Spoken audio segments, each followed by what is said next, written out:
What is going on with Aliko Dangote's refinery? Ongoing issues surrounding the Dangote Refinery. Things that other people cannot do, they are disturbing the person who is doing it. The president of the Dangote Group, Aliko Dangote. Whatever is going on between the regulators and Dangote Refinery is bad optics for Nigeria. Africa's richest man has been accused of seeking to monopolize Nigeria's diesel and aviation fuel industries. The $20 billion Dangote Refinery commenced operations in January 2024. Its construction, built on land purchased for $100 million, was celebrated as an indigenous vehicle, driving Nigeria to finally benefit from its own resource wealth. For more than 50 years, Nigeria has exported its crude oil only to buy it back for multinationals as refined petroleum products. These imports represent the lion's share of Nigeria's 400,000 barrel per day consumption. And that's because of the long-term poor state of Nigeria's refineries in Port Harcourt, Warri and Kaduna. In the last 20-something years, the government has spent 12 trillion in turnaround maintenance and is still dead. And in my opinion, I don't think those refineries should be relied on, by the way. Essentially, locally refined crude oil would make petrol, diesel and kerosene much cheaper than what is already available to consumers in Nigeria, where billions of dollars worth of much needed foreign exchange are used to import petroleum products. This is something the Dangote Refinery seeks to provide an alternative to. That is why the coming in of Dangote Refinery will help to stabilize so as not to escalate further the crisis. So what's the problem? Let's break it down. In July 2024, the CEO of Nigeria's Midstream and Downstream Petroleum Regulatory Authority, Farouk Ahmed, not only said the Dangote Refinery had not yet been licensed for operation, he also said that the products produced at the refinery were of inferior quality and had a higher sulfur content than imported products. An interesting remark to make when back in 2022, cars and generators across Nigeria were damaged beyond repair due to a scandal that linked back to the import of tainted fuel.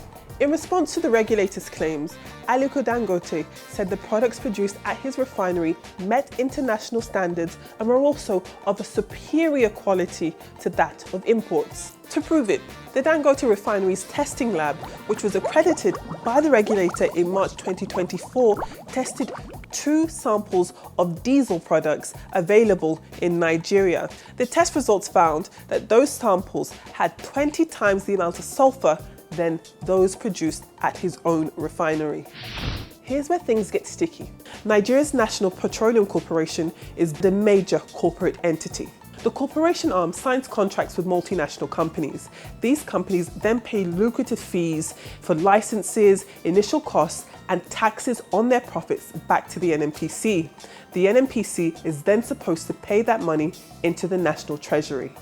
All of this happens under the watchful eye of the regulation arm. Historically, there have been concerns over the lack of transparency concerning the NNPC and also alleged vested interests that have fueled allegations of an oil cabal motivated by missing money, corruption and collusion. All the petrol stations owned in this country by private, built by private, today they are competing with federal government NNPC called petrol station.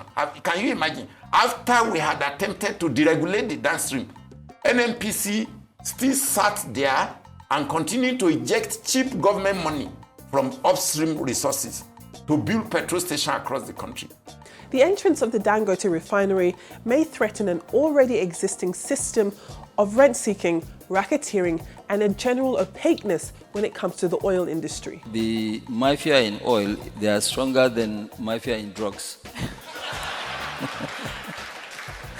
Dangote supporters say this is the reason his products have been condemned before even reaching the market. And it's not the first time Dangote has hit a roadblock in the Nigerian oil industry. In 2007, just as President Olusegun Obasanjo was on his way out of office, Blue Star Consortium, owned by Aliko Dangote, and oil and gas magnate Femi Otedola sought to buy two defunct state-owned refineries in Kaduna and Port Harcourt for $700 million. The deal ended abruptly in 2008, with Otedola and Dangote losing a joint $150 million in bank charges, interest and fees.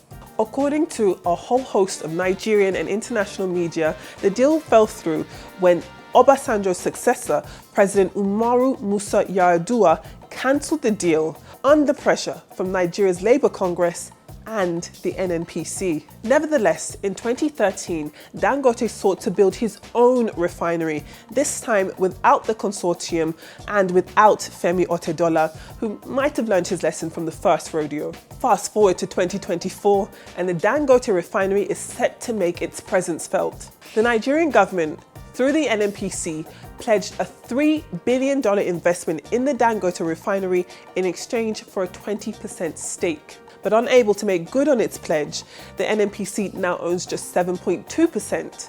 The NNPC says it came to that decision after reviewing its investment portfolio. Dangote has also shared the difficulty he has faced in trying to secure Nigerian crude for his refinery.